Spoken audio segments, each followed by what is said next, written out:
நான் விஜய் சாரோட பெரிய ஃபேன். நான் எனக்கு ரொம்பவே பிடிக்கும். செலிபிரிட்டி கிரிக்கெட் லீக் அதில் ஜெயிச்சதுக்கு பிறகு அவரே எல்லாருக்கும் ஃபோன் பண்ணி அவரை வீட்டுக்கு கூப்பிட்டு நல்லா பார்ட்டி பண்ணோம். இப்போ அவரோட இருக்கிற ஹைட்டு ரொம்ப ஜாஸ்தி. உன்னை காலி பண்ணிடுவேன், அசிங்கப்படுத்திடுவேன்னு சொல்ற எவனா இருந்தாலும் சரி.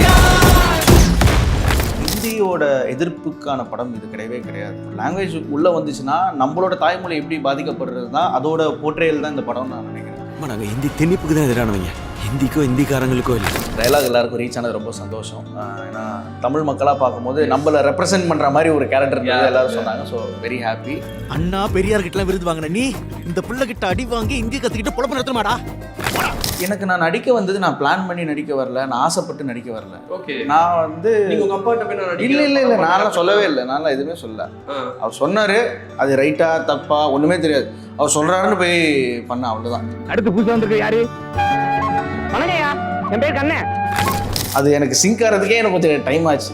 நடக்குதா இதெல்லாம் நடக்குதா அப்படின்னு ரொம்ப சந்தோஷமா இருந்துச்சு. நமக்கு என்ன ஒரு ஆக்டருக்கு என்னங்க ரெக்கக்னிஷன் வேணும், கைத்தட்டல் வேணும், அது நடக்குமோ அது ஒரு தனி ஒரு அட்ரினல் ரஷ் தான்.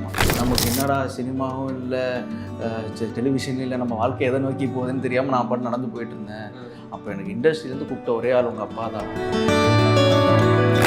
அப்பாவுமே இண்டஸ்ட்ரியில் இருக்கிறதுனால ஒரு சில நேரம் ரொம்ப ஒரு விரக்தியான நேரங்கள்லையும் அப்பாவோட encouragement it was very motivating.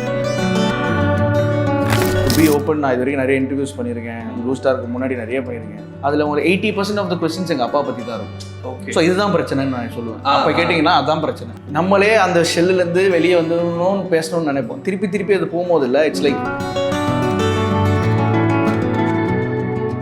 வணக்கம் ப்ரோ. வணக்கம். எப்படி இருக்கீங்க? நல்லா இருக்கேன். Okay, so happy. பராசக்தியில் உங்களை பார்க்கும்போது ஹவு டிட் அந்த பராசக்தி எப்படி ஹேப்பன் ஆச்சு? பராசக்தி வந்து எனக்கு சுதா மேம் வந்து ரொம்ப பிடிக்கும். ஓகே, ஃபேவரட் டைரக்டர்ஸ்னு போட்டிங்கன்னா அதில் வந்து ஒரு 5 நம்பர்ஸ் எடுத்திங்கன்னா அதில் வந்து ஃபஸ்ட்டு 5 அந்த லிஸ்ட்டில் கன்ஃபார்மாக இருப்பாங்க. Okay, so I always wanted to work with her. So இந்த மாதிரி ஒரு படம் பண்ணுறாங்கன்னொன்னே திஸ் வாஸ் ப்ளூ ஸ்டாருக்கு முன்னாடி. ஓகே. ஸோ ப்ளூ ஸ்டாருக்கு முன்னாடி இந்த மாதிரி சுதா மேம் படம்னா மேமை மீட் பண்ணோன்னே ஆடிஷன் கொடுக்க சொன்னாங்க. போய் ஆடிஷன் பண்ணேன். ஓகே, அதுக்கப்புறம் கொஞ்சம் டிலே ஆச்சு. ஏன்னா அப்போது என்டையர் ப்ராஜெக்ட் வேறு மாதிரி இருந்துச்சு. ஸோ கிக் ஸ்டார்ட் இருந்துச்சு, அது டிலே ஆச்சு. அப்போ டைட்டில் புறநானூறு. ஸோ அப்போ போகும்போது பண்ணி உடனே ஆடிஷன் பார்த்துட்டு நல்லா இருக்கு, ஓகே ஷூட் டேட்ஸ்லாம் சொன்னாங்க. பட் அப்படி தள்ளி போச்சு. But she really like the performance. இந்த ஆடிஷன் பார்த்து ரொம்ப பிடிச்சிருந்துருந்தாங்க. அதுக்கப்புறம் அவங்களோட அசிஸ்டண்ட்டை நான் ஃபாலோ பண்ணிகிட்டே இருந்தேன், அர்ஜுன் சொல்லிட்டு. அவர் தான் ரைட்டர், இந்த பராசக்தியோட ரைட்டர். ஸோ அவர் டச்சில் இருந்துகிட்டே இருந்தேன். சொல்கிறேன் போனாங்க. அதுக்கப்புறம் ப்ளூ ஸ்டார் வந்துச்சு. ப்ளூ ஸ்டார் ரிலீஸ் பண்ணதுக்கும் ஷி மெசேஜ் மீ, ப்ளூ ஸ்டாரில் சூப்பராக இருந்துச்சு, ரொம்ப நல்லா பண்ணியிருக்கீங்கன்னா ரொம்ப சந்தோஷமா. சரி, அவங்க மைண்டில் இருக்கிறோம், நடக்கும்போது ஸோ அப்படின்னு சொல்லிட்டு தான் இது நடக்கும்போது டேட்ஸ்லாம் வந்து ஸோ எல்லாமே ஃபைனலைஸ் ஆகி that's how it started. Okay, so ஆப்வியஸாக நீங்கள் இன்னொரு தம்பியா படத்தில்? இல்லை தம்பி, நான் ஒரு ஃப்ரெண்ட், சிவா சார் ஃப்ரெண்ட் தான். ஓகே, ஸோ இன்னொரு தம்பினா அப்போ தம்பி யாரும் தெரிஞ்சிருச்சா? ஆப்வியஸ்லி தெரிஞ்சிச்சு, அதுவே சஸ்பென்ஸ் ஆகும். ஓகே, ஸோ 90s 60s நடக்கிற கதைங்கும் போது அதை ஹேண்டில் பண்ணுறது ரொம்ப கஷ்டம். மேபி நமக்கு கொஞ்சம் முன்னாடி எக்ஸ்பீரியன்ஸ் இருந்தால் நம்ம செட்டுக்கு போனப்போ உங்களுக்கு அந்த மைண்ட் இருந்துச்சா நமக்கு அந்த ஸ்லாங் எடுக்கணும்? ஆனால் அந்த ரைடரில் உங்களுக்கு ஒரு டைலாக் வச்சதுனால நல்லா இருந்துச்சு. பெரியார் அண்ணா கிட்ட அவார்டு வாங்க நீயே போய் இப்படி இந்தி கட்டு குழப்பம் நடத்தணுமாடா அப்படின்னு சொல்லிட்டு கேட்கறது நல்லா இருந்துச்சு. பட் உங்களுக்கு அந்த செட் எக்ஸ்பீரியன்ஸ் எப்படி இருந்துச்சு? ஃபர்ஸ்ட் ஆஃப் ஆல் அந்த டைலாக் எல்லாருக்கும் ரீச் ஆனது ரொம்ப சந்தோஷம். ஏன்னா நம்ம தமிழ் மக்களாக பார்க்கும்போது நம்மளை ரெப்ரசென்ட் பண்ணுற மாதிரி ஒரு கேரக்டர் எல்லாரும் சொன்னாங்க. So very happy. ஃபஸ்ட்டு வந்து இது ரொம்ப ஆர்கானிக்காக நடந்துச்சுங்க, கரெக்டாக சிஸ்டமேட்டிக்காக நடந்துச்சுன்னா சொல்லுவேன் இந்த ப்ராசஸ். ஏன்னா படம் ஸ்டார்ட் பண்ணுறதுக்கு முன்னாடி ஸ்கிரிப்ட் கொடுத்துட்டாங்க ஃபுல்லாகவே. ஸோ ஃபுல்லாகவே படித்து முடிச்சுட்டு ரீடிங் செஷன் இருந்துச்சு. ரீடிங் செஷன் முடித்த பிறகு லுக் டெஸ்ட் இருந்துச்சு. ஸோ லுக் டெஸ்ட்டில் எப்படின்னா யூஸ்வலாக ஒரு ஃபோட்டோஷூட் மாதிரி இருக்கும், அப்படி தான். இது வந்து டோட்டலாக வேறு இரால நடக்கிறதுனால அந்த ஹேர் ஸ்டைலு, சின்ன மீசை, ஹிட்லர் மீசை மாதிரி இருக்கும். அப்புறம் பெல் பாட்டம்ஸ் இருக்காது. அப்போ வந்து நார்மல் பேண்ட் தான், லூஸ் பேண்ட்டாக இருக்கும். பட் உங்களோட பெல்லி பட்டனுக்கு மேலே தான் போட்டிருப்பீங்க, இதுக்கு மேலே இருக்கும். ஸோ அந்த மாதிரி விஷயங்கள்லாம் லுக் டெஸ்ட் பண்ணாங்க. ஸோ எனக்கு ஆனால் ஒரு பயம் இருந்துச்சு. ஏன்னா எல்லாரும் சுதமம்னா பயங்கரம் டெரரு பார்த்து பயங்கர ஸ்ட்ரிக்ட் அப்படி இப்படின்னாங்க. But she was very sweet. ஒரு சில விஷயம் எப்படி நடிக்கணும்னு சொல்லி காட்டுவாங்க, பொறுமையாக இருப்பாங்க. ஸோ யார் பெரிய ஸ்டார்ஸ் கூட இருந்தாலுமே டேக் யுவர் டைம்னுவாங்க. I understand you are coming from another shoot, I completely understand, but now focus on this, let's do it அப்படின்வாங்க. ஸோ எந்த வகையிலையும் யாரும் ஹர்ட் பண்ணாமல் it was very very comfortable working with Sudha ma'am. எங்களுக்கு எந்த வகையிலையும் ஒரு பயமோ ஒரு அன்கம்ஃபர்டபுள் ஜோன்லாம் இல்லை, ஜாலியாக இருந்தோம், பயங்கர ஜாலியாக இருந்தோம். ஓகே. ஸோ எஸ்கே கூட ஆடியன்ஸ் சொல்லி இந்த சுதா மேம் ஃபுல்லாக இங்கிலீஷில் பேசுவாங்க, எனக்கு ஒன்றுமே புரியாது அப்படின்னு சொல்லி உங்களுக்கு எப்படி இருந்துச்சு அது? இல்லை இப்போ புரியாத அளவுக்கு அந்த அளவுக்கு நான் இங்கிலீஷ் தெரியாமல் இல்லை. ஐ மீன் அது கொஞ்சம் இருந்துச்சுடா, அது அந்த ஸ்கூலில் அவங்க அந்த மாதிரி இல்லை, மணி சார்கிட்ட இருந்து ஒர்க் பண்ணி நேச்சுரலாகவே அவங்களுக்கு இங்கிலீஷ் தான் நிறைய ஃப்ளூவெண்ட்டாக வரும். ஸோ அந்த வகையில் ஷி வாஸ் அது இட் வாஸ் நைஸ். அது ஃபஸ்ட்டு கொஞ்சம் ஒரு மாதிரி நமக்கு வித்தியாசமாக இருக்கும், ஏன்னா இந்த மாதிரி இங்கிலீஷ் ஃப்ளூவெண்ட்டாக பேசுகிற டைரக்டர்ஸ் வெரி ஃபியூ தான் இருக்கிறாங்க. பட் உடனே வரும்போது அது கொஞ்சம் இதாக இருந்துச்சு. ப்ளஸ் அசிஸ்டன்ட் டைரக்டர்ஸ் எல்லாமே நம்ம மக்கள் தான். ஸோ அது ரொம்ப நல்லா இருந்துச்சு. அவங்கள பற்றி இன்னொரு குவாலிட்டி சொல்லணும் சுதா மேம். நான் ஃபஸ்ட் டைம் வந்து ஆடிஷனுக்கு மீட் பண்ணுறதுக்கு முன்னாடி அவங்கள மீட் பண்ண போனேன். அவங்க வந்து ஒரு 5 மினிட்ஸ் நான் டைமுக்கு வந்துட்டு அவங்க ஒரு 5 மினிட்ஸ் கொஞ்சம் லேட் ஆச்சு. உடனே ஃபோன் பண்ணி assistant, I'm really sorry, I don't like people to wait for me அப்படின்னு நான் சொன்னேன். என்ன 5 நிமிஷம் தானே, இதுக்கே இவ்வளோ அப்படின்னு சொன்னாங்க. So she is very grounded and எங்கே ஆள் இருக்காங்களோ அதை வச்சு பார்க்காம she respects people more. Okay. எனக்கு என்னன்னா நான் அந்த ஃபோட்டோஸ் பார்த்தேன் நீங்கள் இன்ஸ்டாவில் போட்டும்போது, உங்கள் லுக்காக பார்த்தா 96ல் ஒரு ஆளாக நீங்கள் மாறி இருந்தீங்க. அந்த டிரான்ஸ்ஃபர்மேஷன் உங்களுக்கு ஃபஸ்ட் டைம் நீங்கள் ஸ்க்ரீன் மிரரில் பார்த்துருப்பீங்களே, என்ன ஃபீல் ஆச்சு? ஓகே எப்படியோ கொண்டு வந்துட்டோண்டா அப்படிங்கிற ஒரு சாட்டிஸ்ஃபேக்ஷன். சூப்பராக இருந்துச்சு. இன்ஃபேக்ட் மேம் வந்து எனக்கு பார்த்தோன்னா, ஏய் உனக்கு ரொம்ப சூட் ஆச்சு, எனக்கு உன்னோட மீஸ் எல்லாம் சூப்பராக இருக்குது அப்படின்னாங்க. எனக்கு பயங்கர ஹாப்பி. ஆனால் என்ன, எனக்கு எப்போ ப்ராப்ளம் வந்துச்சுன்னா, நான் சைமல்டேனியஸாக D50 ஒரு படம் பண்ணுறேன். ஸோ எனக்கு கண்டினியூட்டி நினச்சா ஐயோ இப்போ எப்படி நம்ம பண்ண முடியும் அப்படின்னு தெரியல. மீசெல்லாம் வரைஞ்சிடலாம், அவங்க சொன்னாங்க வரைய கூடாது, எனக்கு ஒரிஜினல் தான் வேணும்னு சொல்லிட்டு இந்த 2 படத்தையும் பண்ணுறதுக்குள்ள எனக்கு படாத படம் ஆயிடுச்சு. லக்கிலி எனக்கு இந்த தேவன் ஈபி இருக்காரு, இந்த பராசக்தி, அவரும் விக்னேஷ் ராஜாவும் பயங்கரம் ஃப்ரெண்ட்ஸு. என்னை ஆட்டத்தில் என்னை சேர்க்காது, நீங்கள் பேசிக்கோங்க, முடி எடுத்துக்கோங்க அப்படின்னு சொல்லிட்டு இட் வாஸ் அந்த பார்ட் தான் ரொம்ப டேட்ஸ் உங்களுக்கு கிளாஷ் ஆச்சு இனிஷியலாக இருந்துச்சு. ஆமாம், இங்கே 5 நாள், ஏன்னா சில நேரங்களில் மழைனால கரெக்டான இதில் எக்ஸிக்யூட் பண்ண முடியல.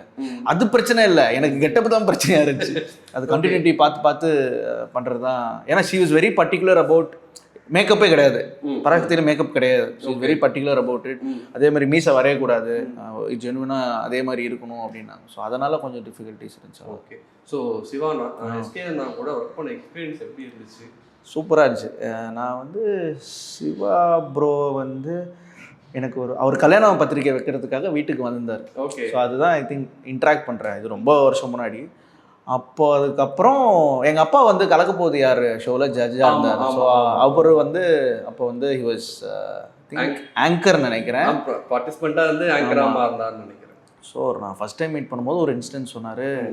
எனக்கு வந்து லைஃப்பில் நான் ரொம்ப உடஞ்சி போன ஒரு டைமு, நான் டிவியில் இருக்கும்போது அந்த சேனல்லேருந்து ஏதோ ஒரு இதனால அந்த சேனல்லேருந்து அவரை வெளியே இது பண்ணுறாங்களோ அந்த மாதிரி ஏதோ ஒரு சுச்சுவேஷன் வச்சு, நமக்கு என்னடா சினிமாவும் இல்லை, டெலிவிஷன் இல்லை, நம்ம வாழ்க்கை எதை நோக்கி போகுதுன்னு தெரியாமல் நான் பாட்டு நடந்து போயிட்டு இருந்தேன். அப்போ எனக்கு இண்டஸ்ட்ரியிலேருந்து கூப்பிட்ட ஒரே ஆள் உங்கள் அப்பா தான். ஃபோன் பண்ணி இதெல்லாம் கலங்காத, இதெல்லாம் நடக்கும், இதெல்லாம் நடந்தால் தான் ஒரு லைஃப்பில் ஒரு ஸ்டெப்பிங் ஸ்டோனாக இருக்கும் அப்படின்னாரு. நான் அதை மறக்கவே மாட்டேன் அப்படின்னு. ஸோ அப்படி தான் ஆரம்பிச்சது டாப்பிக்கே. But he is very friendly, very sweet. நாங்கள் வந்து ஷூட் ஆரம்பிச்சிருந்த சாங்கில் நமக்கான சாங். ஸோ அதுதான் ஃபஸ்ட்டு டே பச்சைபாஸ் காலேஜில். ஸோ ஆரம்பத்துலேருந்து இந்த டான்ஸு அந்த ஸ்டூடெண்ட்ஸோட ஜோஷ்லாம் இருக்கிறதுனால அப்படியே ஜாலியாக செட் ஆயிடுச்சு. ரிஹர்சல் பண்ணோம் ஒரு 5 நாள் ரிஹர்சல் பண்ணோம். ஜாலியாக இருந்துச்சு அந்த பசங்களோட. அந்த காலேஜ் லைஃப்குள்ளே போய் ஆமாம் மூமெண்ட்ஸ்லாம் கூட பார்த்தீங்கன்னா அந்த காலத்தோட மூமெண்ட்ஸ்லாம் ரொம்ப மாடர்னைஸ்டாக இல்லாமல் இவங்க அனு தான் கொரியோகிராஃபி பண்ணியிருந்தாங்க, சூப்பராக பண்ணியிருந்தாங்க, என்ஜாய் பண்ணோம் எல்லாருமே. ஓகே. ஸோ அதர்வாவோட உங்களுக்கு ஸ்க்ரீன் ஷேர் பண்ணுற அதர்வாவோட இருக்குது, ஒரு சின்ன சீக்வன்ஸ் தான் இருக்குது. ஓகே. தெரியல, அது நான் படம் பார்க்கல, அது இருக்கானே. ஸோ படம் பார்த்தா தான் தெரியும். ஓகே. இருக்கு ஸ்ரீலீலாவோட காம்பினேஷன் இருக்கு. ஓகே. அவங்களோட எப்படி இருந்துச்சு? நான் வந்து ஸ்ரீலீலாவோட பெரிய ஃபேன். டான்ஸ், அவங்களோட டான்ஸ்னா பெரிய ஃபேன். ஏன்னா அவ்வளோ கிரேஸ்ஃபுல்லாக வந்து ஆடுவாங்க. ஸோ நான் வந்து நிறைய அவங்களோட தெலுங்கு சாங்ஸ்லாம் நாங்கள் நைட் பார்ட்டிலாம் பண்ணும்போது நானே தம்பி அந்த பாட்டு தான் போடுவோம். எல்லா பாட்டும் போட்டு ஆடுறா அப்படின்னு சொல்லுவோம். But I was very happy to work with her. ஏன்னா அவங்களும் வந்து she is very sweet, very grounded, எல்லார்கிட்டையும் ரொம்ப சகஜமாக பேசுகிற ஒரு பொண்ணு.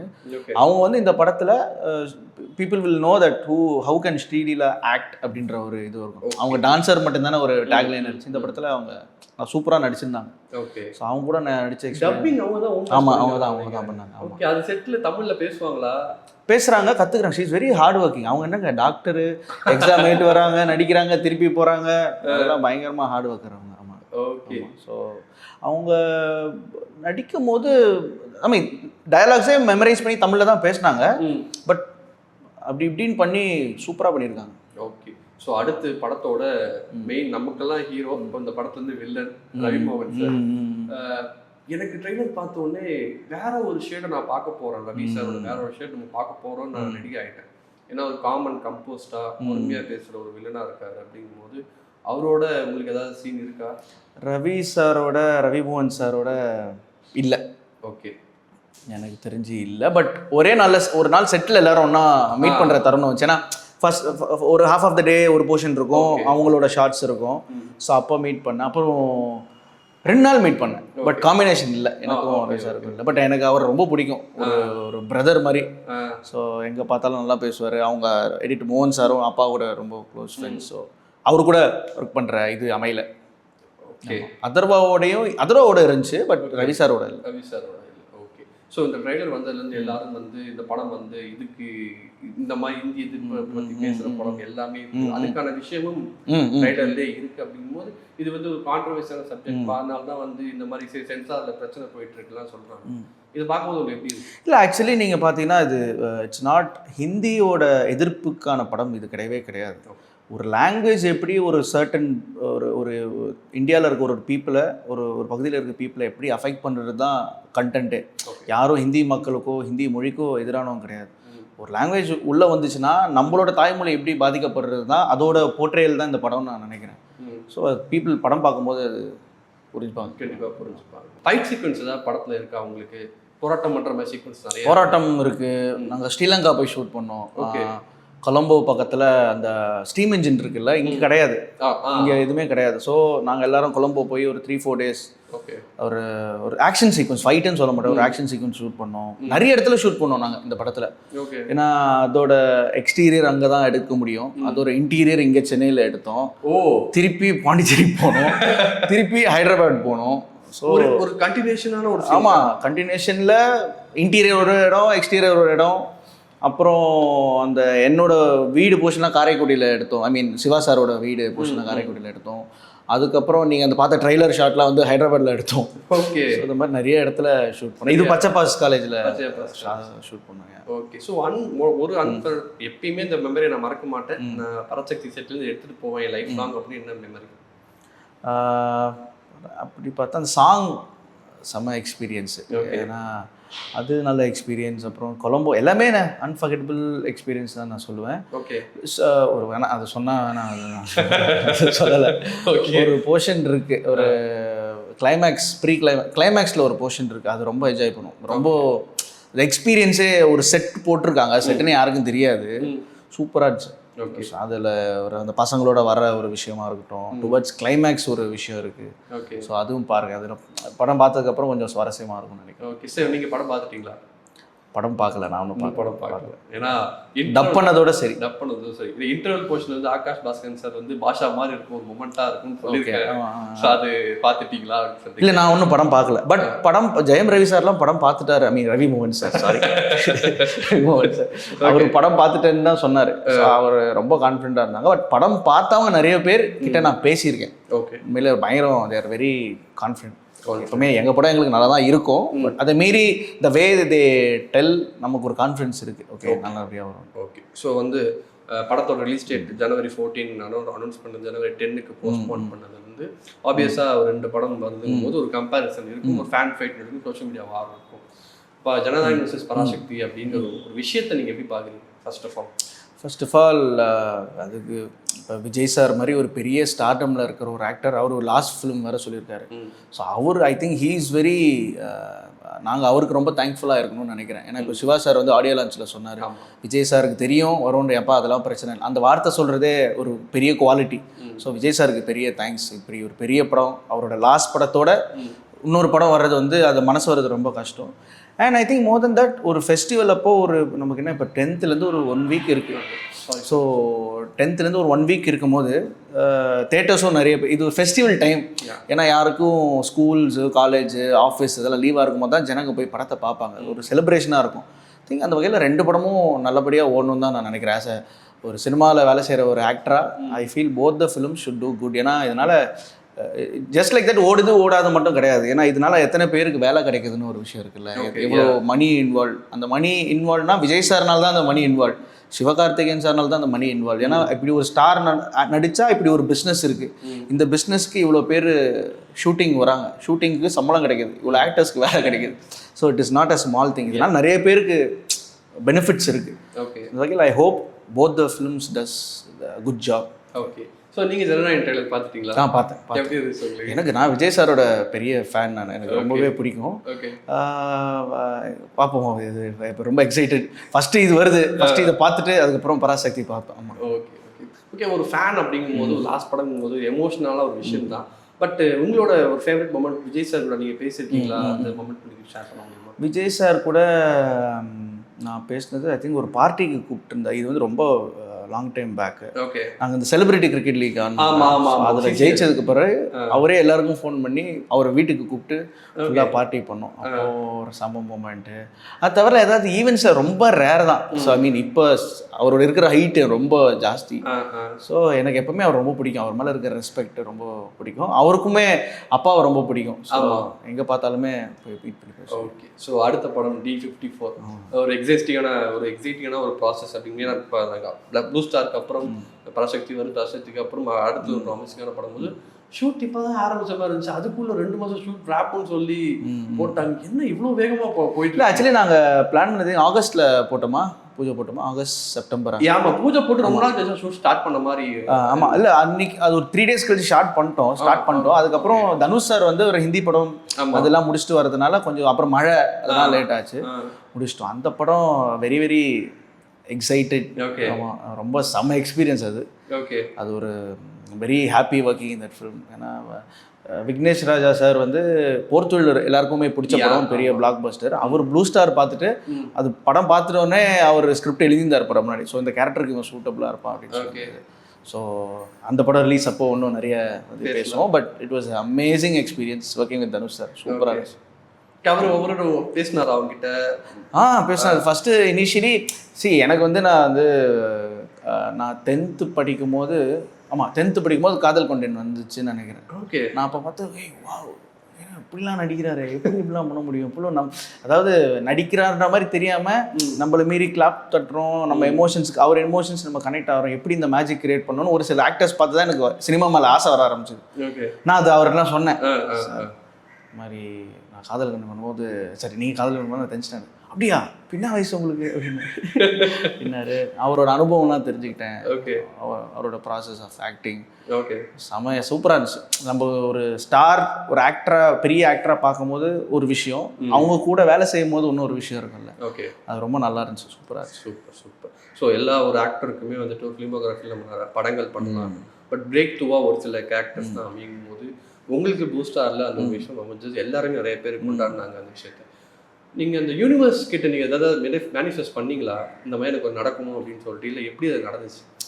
அது மேனிஃபெஸ்ட் பண்ணுறது இவ்வளோ வருஷமாக பண்ணிட்டு தான் இருக்கேன். அது சில நேரங்களில் நடக்கணும்னு இருக்காது, அமையுமா கேன் சே. பட் எனக்கு என்ன ஒரு சந்தோஷப்படுறேன்னா, சரி நம்ம கிவ் அப் பண்ணல, எப்பவுமே ட்ரை பண்ணிட்டு தான் இருக்கும், அதனால தான் அது மேனிஃபெஸ்டேஷனும் ஒர்க் ஆகுது அப்படின்னு எனக்கு ஒரு நம்பிக்கை. ஓகே, ஏன்னா இன்னொரு விஷயம், cricket was help me. Cricket வந்து it has been a very big part in my life. Okay, beyond sport எனக்கு வந்து நிறைய சம்பாதிச்சு கொடுத்துருக்கு, நிறைய விஷயங்கள், நிறைய படங்களுக்கு ரெஃபரன்ஸ் கொடுத்துருக்கு, நிறைய மக்களை சந்திக்க வச்சிருக்கு. ஓகே, தோனி சார் சொல்லுவார்ல, கிரிக்கெட்ன்றது it's not just a game, it's like your life. நீ அது நடக்கிற எல்லா விஷயமே it is like ups and downs வந்துக்கிட்டே இருக்கும். ஸோ அந்த மாதிரி தான் நான் கிரிக்கெட்டை பார்க்குறேன். So blue star talking about blue star எனக்கு கிரிக்கெட்னால தான் வந்துச்சு. சாந்தனு வந்து நானும் ஒரே டீமில் ஆடி இருந்தோம். ஸோ அப்போ வந்து ரெஃபர் பண்ணி தான் இது எல்லாமே நடந்துச்சு. ப்ளூ ஸ்டார்னால இது நடந்துச்சு. சுதா மேம் நான் போய் மீட் பண்ணி திருப்பி ப்ளூ ஸ்டார் அவங்க பார்த்தனால இது நடந்துச்சு. So thankful to Jayakumar sir, Ranjith sir. அதுவும் இல்லாமல் அது உங்கள் ஃப்ரெண்ட்ஸோட படத்துல தான் நடந்திருக்கு. ஆமாம் ஆமாம் ஆமாம் எக்ஸாக்ட்லி. எல்லாமே ஃப்ரெண்ட்ஸ் வேறு எல்லாமே சேர்ந்து நடிக்கணும் நடந்துச்சு. ஓகே, ஸோ ப்ளூ ஸ்டார் தியேட்டரில் பார்க்குறீங்க, அந்த ஒரு சீன் குறிப்பிட்ட சீனுக்கு ஆடியன்ஸ் கத்துவாங்க. எப்படி இருந்துச்சு அந்த டைம்? அது ரொம்ப சர்ரியலாக இருந்துச்சு எனக்கு. ஏன்னா எனக்கு படம் ப்ராசஸ் நடக்கும் போதே சொன்னாங்க ஒரு சில பேர் உங்கள் கேரக்டர் நல்லா வந்திருக்கு அப்படின்னு. சரி எல்லாரும் சொல்கிற மாதிரி சொல்லுவாங்க, நம்ம எதை எக்ஸ்பெக்ட் பண்ணி வேணான்னு. பட் நான் எக்ஸ்பெக்டே பண்ணல. செம்ம ரெஸ்பான்ஸ் இருந்துச்சு. ரொம்ப அது எனக்கு சிங்க் ஆகிறதுக்கே எனக்கு கொஞ்சம் டைம் ஆச்சு. நடக்குதா இதெல்லாம் நடக்குதா அப்படின்னு. நல்ல எக்ஸ்பீரியன்ஸ். ஆமாம், ரொம்ப சந்தோஷமாக இருந்துச்சு. நமக்கு என்ன ஒரு ஆக்டருக்கு என்னங்க ரெக்கக்னிஷன் வேணும், கைத்தட்டல் வேணும். அது நடக்கும்போது அது ஒரு தனி ஒரு அட்ரினல் ரஷ் தான். ஓகே, ஸோ 2006 கை வந்த கலை அப்பா டைரக்ஷனில் இன்ட்ரடியூஸ் ஆகுறீங்க. 20 இயர்ஸ் ஆகுது.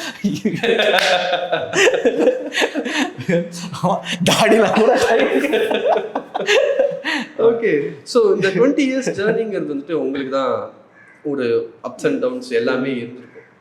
பட் எந்த மூமெண்ட்டில் நீங்கள் வந்து ரொம்ப என்னடா அது அப்படிங்கிற யோசிச்ச மூமெண்ட்லாம் இருக்கா? அது இருக்குது. அது எல்லா லைஃப்லேயுமே இருக்குது. அது ரொம்ப சோகமாக இருக்கும்போது யோசனை வரும், இப்படி பண்ணியிருக்கலாமோ அப்படி பண்ணியிருக்கலாமோ. பட் நமக்கு எல்லாமே அமையும் போது இல்லை, கரெக்டாக நம்ம பொறுமையாக வெயிட் பண்ணதுக்கு ஒரு பரிசு காத்துட்டு இருக்குது. அது வந்துச்சு. அந்த மாதிரி இருக்கும். ஆமாம், இருந்திருக்கு. ஃப்ரஸ்ட்ரேஷன்ஸ் எல்லாமே இருந்திருக்கு. At the same time I think எங்கள் ஃபேமிலி சப்போர்ட் பயங்கரமாக இருந்துச்சு. அப்பாவோட சப்போர்ட் பயங்கரமாக இருந்துச்சு. அப்பாவுமே இண்டஸ்ட்ரியில் இருக்கிறதுனால ஒரு சில நேரம் ரொம்ப ஒரு விரக்தியான நேரங்கள்லையும் அப்பாவோட encouragement it was very motivating. ஏன்னா இப்போ ஒரு கிரிக்கெட்டர் ஆகணும்னு நினைக்கிறாருன்னு வச்சுக்கோங்களேன். அவர் கிரிக்கெட்டர் ஆக முடியலன்னா வாட் நெக்ஸ்ட் அப்படின்னு இருக்கும். இல்லை எனி ஆர்ட்னா வாட் நெக்ஸ்ட், உனக்கும் அடுத்து என்ன பண்ணணும், உனக்கும் ஒரு லைஃப் இருக்குது, இதெல்லாம் இருக்குது. பட் எங்கள் அப்பா இண்டஸ்ட்ரியில் இருந்ததுனால அதோட ப்ளஸ் அண்ட் மைனஸ் அவருக்கு தெரியும். ஓகே, இருந்தாலுமே இவன் டேலண்டடு, இவன் ஒர்க் பண்ணும் போது இவனுக்கு கிடைக்கும், இவனை மோட்டிவேட் பண்ணும் அப்படின்னு இருக்கும். ஸோ அதனால் I think family is a very big support. Okay, so கை வந்த கலை படம் ரிலீஸ் ஆகுது. அதோட ரெஸ்பான்ஸ், அதோட அப்ரிஷியேஷன்ஸ்லாம் நீங்கள் ஞாபகம் இருக்கா உங்களுக்கு இப்போ? இருக்குது, வேகாக இருக்குது. அது என்னன்னா எனக்கு நான் நடிக்க வந்தது நான் பிளான் பண்ணி நடிக்க வரல, நான் ஆசைப்பட்டு நடிக்க வரல. ஓகே, நான் வந்து உங்கள் அப்பாட்ட போய் நான் இல்லை நான்லாம் சொல்லவே இல்லை. நான்லாம் எதுவுமே சொல்ல. அவர் சொன்னார், அது ரைட்டா தப்பா ஒன்றுமே தெரியாது.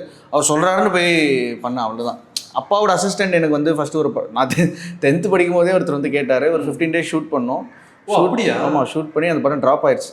ஸோ அதுக்கப்புறம் தான் சரி பையன் படம் ட்ராப் ஆயிடுச்சுன்னு சொல்லி நான் அப்பா டைரக்ட் பண்ண சொல்லி அப்படி தான் ஆரம்பிச்சு. அது வரைக்கும் எனக்கு நடிக்கணும் சுத்தமாக பேஷனே கிடையாது. என்ன 11th குரூப் என்ன எடுக்கிறதுக்கு முன்னாடியே எனக்கு ஸோ சாய்ஸஸே இல்லை. அது அந்த வயசில் பண்ண. ஸோ அது பண்ணி முடிச்சு ஏதோ கண்ணில் கட்டி விட்ட மாதிரி நான் பாட்டு போயிட்டே இருந்தேன். ஸோ அதுக்கப்புறம் தான் நான் சொல்லேன், ஒரு சில படங்கள் பார்க்கும்போது how are people doing like this, எப்படி இவ்வளோ அத்தன்டிக்காக நடிக்க முடியும், இது வந்து நம்ம பார்க்கும்போது அவங்க லைஃப்குள்ளே போகிற மாதிரி இருக்கு. ஸோ இந்த ஃபீல் ஆகும்போது எனக்கு ஆக்டிங் மேலே ஒரு ஆசை வர ஆரம்பிச்சு. ஸோ அதுக்கப்புறம் தான் I started to learn many things, படங்கள் பார்க்குறது. ஸோ இதெல்லாம் அப்படி தான் வந்துச்சு. ஓகே, ஸோ வந்துட்டு எல்லாருமே சொல்லுவாங்க, இப்போ வந்து அப்பா பெரிய ஹீரோ, பையன் ஈஸியாக ஹீரோ ஆகிடலாம் அப்படின்னு சொல்லிட்டு சொல்லுவாங்க. ஒரு நெப்போ கிட்டு அவங்களெல்லாம் நம்மள மாதிரி ஒன்றுமே இல்லாமல் கஷ்டப்படலையே, அவங்க ஈஸியாக வந்துட்டாங்க அப்படின்னு சொல்லுவாங்க. பட் ஆக்சுவலாக ஒரு ஸ்டாரோட சன்னா இருக்குது எவ்வளோ பெரிய ஒரு கர்ஸ்ன்னு நினைப்பீங்களா? அதை அப்படி எவ்ரிதிங் இஸ் அபவுட் த ரிசல்ட்டில். ரிசல்ட் வச்சு தான் நம்ம பேசுகிறோம், ரிசல்ட் வச்சு தான் ஒருத்தங்களை ஜட்ஜ் பண்ணுறோம். ஸோ ரிசல்ட் வந்து அது லைஃப் ஃபுல்லாக இருக்குது. அது இட்ஸ் லைக் எ கிராஃப். மேலே போகும்போது வேறு மாதிரி பேசுவாங்க, கீழே போகும்போது வேறு மாதிரி பேசுவாங்க. அது ரெண்டுமே நம்ம அக்செப்ட் பண்ணிக்கணும். என்ன நீங்கள் ஸ்டார் கிட்டா இல்லைன்னா இம்பாக்ட் கொஞ்சம் கம்மியாக இருக்கும் நீங்கள் உங்கள் டவுன்ஃபாலில். இல்லாட்டி அவங்க அப்பானால தான் முதல் படம் வந்துச்சு, இப்போ பற்றி அவர் என்ன இருக்கார் அப்படின்னு சொல்லுவாங்க. அது ஒரு பீரியட் ஆஃப் டைம் நமக்கே அது புரிய ஆரம்பிச்சிடும், ஒரு மெச்சூரிட்டி வந்துடும்னு வச்சுக்கோங்க. அது வந்து but I feel very happy now. ஏன்னா டு பி ஓப்பன், நான் இது வரைக்கும் நிறைய இன்டர்வியூஸ் பண்ணியிருக்கேன், ப்ளூ ஸ்டாருக்கு முன்னாடி நிறைய பண்ணியிருக்கேன். அதில் உங்களுக்கு 80% ஆஃப் த கொஸ்டின்ஸ் எங்கள் அப்பா பற்றி தான் இருக்கும். ஓகே, ஸோ இதுதான் பிரச்சனைன்னு நான் சொல்லுவேன். அப்போ கேட்டிங்கன்னா அதுதான் பிரச்சனை. நம்ம தான் எங்கள் அப்பா பற்றி சொல்ல வேண்டிய அவசியம் இல்லை, ஊருக்கே தெரியும். ஸோ நம்மளை பற்றி கேட்கும்போது அப்பா என்ன ஃபீல் பண்ணார், அப்பா படங்களில் உங்களுக்கு என்ன பிடிக்கும், அப்பா படங்கள் நீங்கள் என்ன டைரக்ஷன் பண்ணணும்னு நினைக்கிறீங்க, ரீமேக் பண்ணணும்னு நினைக்கிறீங்க, அப்பா கூட நீங்கள் சேர்ந்து நம்மளே அந்த ஷெல்லுலேருந்து வெளியே வந்துடணும்னு பேசணும்னு நினைப்போம். திருப்பி அது போகும்போது இல்லை, it's like again reminding you the same thing. So இப்போ எனக்கு ஓகே பரவாயில்லப்பா, நம்மளை பற்றி கேட்குறாங்க, நம்ம படங்களை பற்றி கேட்குறாங்கன்னு I feel happy. Okay. So அப்பா ப்ளூ ஸ்டார் பார்த்துட்டு என்ன சொன்னார்? அவர் பயங்கர ஃபர்ஸ்ட் டே பார்க்கல, அவர் ஒரு மாதிரி பதட்டமாகவே இருந்துச்சு, எப்படி இருக்கும்னு. அப்புறம் கொஞ்சம் கொஞ்சமாக ரிவ்யூஸ் வந்து ரெஸ்பான்ஸ் சூப்பராக இருந்தோன்னா அவர் ரொம்ப சந்தோஷமாயிட்டார், ரொம்ப ஹாப்பி ஆகிட்டார். அது பெரிய மொமெண்ட்டாக இருந்துச்சு எனக்கு. நான் சீயிங் உங்கள் அப்பாவை சந்தோஷப்படுத்துகிற அந்த தருணம் இருக்குல்ல, அந்த எமோஷன் வந்து அவருக்கும் எனக்கு மட்டும்தான் புரியும், அது யாருக்கும் சொன்னால் கூட அது புரியாது. கண்டிப்பாக. So that is very very very emotional. Okay. So உங்கள் ஃபேமிலி ஃபோட்டோ பார்த்தேன், ரொம்ப ஆசமாக இருந்துச்சு. 2 பிரதர்ஸ் இருக்காங்க, அவங்களாம் என்ன சொன்னாங்க இந்த அந்த ஒரு வெற்றியை பார்த்து? அவங்களுக்கும் ரொம்ப சந்தோஷம். அண்ணன் வந்து அவர் ஐடியில் இருக்கார், பல்லவா பேர், அவருக்கும் ரொம்ப சந்தோஷம். தம்பிக்கும் சந்தோஷம். தம்பி வந்து ட்ரோன் வலிமையில் ஒர்க் பண்ணியிருக்காரு. ஆமாம், அவன் 2000-3000. ஆமாம். ஸோ அவனுக்கும் ரொம்ப சந்தோஷம், எல்லாருக்குமே வெரி ஹாப்பி, ரொம்ப சந்தோஷம். ஆமாம். ஓகே. ஸோ கைவந்த கலை படம் வந்து யூடியூப்ல இருக்கு, 3 வருஷத்துக்கு முன்னாடி அப்லோட் பண்ணிருக்காங்க. ஆமாம் பார்த்தேன், நீங்கள் பார்த்ததெல்லாம் போய் பாருங்க. அதில் நிறைய பாசிட்டிவ் கமெண்ட்ஸ் வந்துருந்தது. பாண்டியராஜ் சாரோட காமெடி ஒர்க் அவுட் ஆயிருக்கு, ஃபர்ஸ்ட் படம் மாதிரி தெரியல, பிருத்திவி நல்லா பண்ணிருக்காரு அப்படின்னு சொல்லிட்டு thank you first of all. 2 years முன்னாடி 3 இயர்ஸ் நல்லா போட்டிருக்காங்க. ஆமாம், நானும் பார்ப்பேன். எனக்கு இந்த சுட்டி பூவேன்னு ஒரு சாங் இருக்கு, அந்த சாங் வந்து this is my favourite song, I was searching for this song all this time. ஓ பரவாயில்ல, பாட்டெலாம் தேடி இருக்காங்க ஒரு டைம்ல. அந்த டைம்ல வந்து யூடியூப் பெரிய ஃபங்க்ஷன் ஆகல, அதுதான் ஸ்டார்டிங் டைம் நினைக்கிறேன். யூடியூப் வரல நினைக்கிறேன் 2006 இல்ல. ஸோ அப்போ எல்லாருமே டிவியில் அந்த சாங் வரதுக்காக வெயிட்டிங், அந்த மாதிரி தான் இருக்கும். ஸோ அதனால ஐ திங்க் அந்த டைம்ல பயங்கரமா ரீச் ஆன சாங் நினைக்கிறேன். அது பார்த்துருக்கேன். எனக்கு இப்போ யாருக்குமே தெரியாது, ஓ அவரு தான் நீங்களா, நானும் சொல்றது இல்லை. இப்போ நிறைய பேர் இந்த 2000 நெப்போ கிட்ஸ்லாம் இருக்காங்க, அவங்களாம் வந்து பார்த்துட்டு சொல்லுவாங்க நம்மக்கிட்ட, ஓ செம ஆக்டர் இவர், செம உங்களுக்கு இதான் முதல் படமா? ஆமாம்.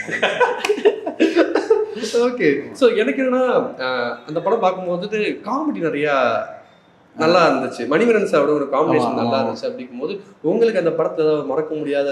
எனக்கு இப்போ நினைச்சால எனக்கு இப்போ மணிவரன் சார் கூட நான் நடிச்சிட்டேன் அப்படின்ற ஒரு பெரிய சந்தோஷம். அவரோட கடைசி அதுக்கப்புறம் ஒரு 2011 இருந்தேன், நாட் ஷுர். ஓகே. ஸோ சூப்பராக இருந்துச்சு அந்த எக்ஸ்பீரியன்ஸ். அவர் ஒரு பெரிய சீனியர் ஆக்டர்ல, அப்போ தெரில எனக்கு, அது சுத்தமாக தெரில. ஓகே. அந்த படம் பண்ணும்போது என்ன வயசு உங்களுக்கு? நான் வந்து 16+ நினைக்கிறேன், நாட் ஈவன் 17. நான் 12th பண்ணும்போது ரிலீஸ் ஆயிடுச்சு 2006. 12th பாஸ் அவுட் நான் 2006. ஸோ அப்போனா அந்த கணக்கு தான் வரும், 17 நினைக்கிறேன். ஓகே. ஸோ அதெல்லாம் அதெல்லாம் பயங்கரமான எக்ஸ்பீரியன்ஸ். நான் ஃபர்ஸ்ட் டைம் வந்து டூ இட், அந்த பொண்ணு ஸ்ருதின்ற பொண்ணு, அவங்களுமே அந்த படத்துல இன்ட்ரோடியூஸ் ஆனாங்க, அழகில அந்த ஃபர்ஸ்ட் ஹீரோயின். ஆமா, அவங்க கூட ஃபர்ஸ்ட் டைம் நடிக்கும் போது நான் வந்து டூயிட்லாம் எங்கே ஆடி இருக்கோம், நம்ம எல்லாரும் பார்க்குறாங்க. இவர் சுந்தரம் மாஸ்டர் தான் கோரியோகிராஃபர். ஓ ஓகே. பிரபுதேவா சாரோட அவங்க இல்லை ராஜசுந்தரம் இல்லை, அவங்களோட அப்பா இருக்காரு. ஓகே, அப்பா ஓகே. அடிக்க போறேன்னு வேறு, இது ஏன்டா வந்தோம் ஓடிடலான்னு. ஸோ அதெல்லாம் பயங்கரமான எக்ஸ்பீரியன்ஸ். இப்போ டான்ஸ் ஆனது நல்ல எக்ஸ்பீரியன்ஸ். ஆமாம். Okay sure. கண்டிப்பாக நிறைய விஷயங்கள் ஷேர் பண்ணிக்கிட்டீங்க. ஸோ அடுத்தடுத்த படங்கள் இருக்கு, திருப்பி அகைனா ஒரு ஹீரோவாக பண்ணணும் அப்படிங்கிற ஒரு இன்ட்ரெஸ்ட் இருக்கா? இப்போ கதை ஏதாவது கேட்குறீங்களா? கதை நிறைய கேட்டுட்ருக்கேன். ஐ மீன் வந்ததில் எது பெட்டராக இருக்குமோ ஸோ அதுதான் பண்ணுறேன். இப்படி தான் பண்ணணும் அப்படி தான் பண்ணணும்னு அவசியம் இல்லை. ஓகே. ஃபைனலி ஆடியன்ஸ் மத்தியில் நம்ம ரீச் ஆகணும், நம்ம ஒரு நல்ல ஆக்டர்னு பேர் எடுக்கணும். ஓகே. அண்ட் வர்ற படங்களில் ரொம்ப ஃபில்டர் பண்ணாமலேயும் பண்ண ட்ரை பண்ணுறேன். ஏன்னா ஐ டோன்ட் வாண்ட் பெரிய கேப் வரணும்னு அவசியம், கன்சிஸ்டண்டாக பாடணும் அப்படின்ட்டு. ஸோ இப்போ ஒரு வெப் சீரிஸ் பண்ணி முடிச்சிருக்கேன், டிவி நை போட்டுருன்னு சொல்லிட்டு ஒரு வெப் சீரிஸ். ஸோ சோனியில் டெலிகாஸ்ட். ஸோ மோஸ்ட் ப்ராப்ளி இது சம்மர் வரும். ஓகே. D54 வருது. ஸோ அதுவும் அப்டேட்ஸ், விரைவில் அப்டேட்ஸ் வரும். ஓகே. அப்புறம் இப்போ Parasakthi. So very very happy. 2026 ரொம்ப சந்தோஷமாக இருக்குது, ஆரம்பிச்சிருக்கு. பட் எனக்கு என்னன்னா, நான் உங்கள் ஃப்ரெண்ட்ஸோட ஃபோட்டோஸ் பார்க்கும்போது இந்த கேங்கெல்லாம் சேர்ந்து ஒரு படம் பண்ணால் நல்லா இருக்குமேப்பா அப்படின்னு எனக்கு ஒரு ஆசை இருந்துச்சு. அந்த மாதிரி தான் டாக்ஸ் போயிருக்கா உங்களுக்குள்ளார? அது ஃபஸ்ட்டு கதைகள் வரணும், இல்லை கதை வரணும், எல்லாத்துக்கும் ஸ்கோப் உள்ள ஒரு படமாக இருக்கணும். ஓகே. வந்தால் சந்தோஷம்தான். நாங்கள் நம்மளே ஒரு வாய்ஸ் டூ மாதிரி பண்ணலாமா? ஏன்னா ஒரு பக்கம் அசோக் செல்வன், நீங்க, பரத் சார், எல்லா சாந்தனு எல்லாருமே இருக்கு, விக்ராந்த் சார்லாம் கிரிக்கெட் டீம் தான் அது. அப்படிங்கும்போது பண்ணலாம், ஆக்சுவலி பண்ணலாம். யாராவது கதைகள் வச்சிருந்தா பிச் பண்ணுங்க. கண்டிப்பா. ஆமாம், ஒரு ப்ரொடியூசர் கூட்டுவாங்க, பெருசாக ரிலீஸ் பண்ணுவோம். ஓகே, கண்டிப்பாக நடக்க வாய்ப்பு இருக்கு. ஸோ பராசக்திக்கு எங்கள் டீம் சார்பாக வாழ்த்து. Thank you so much. நன்றி. தேங்க்ஸ்.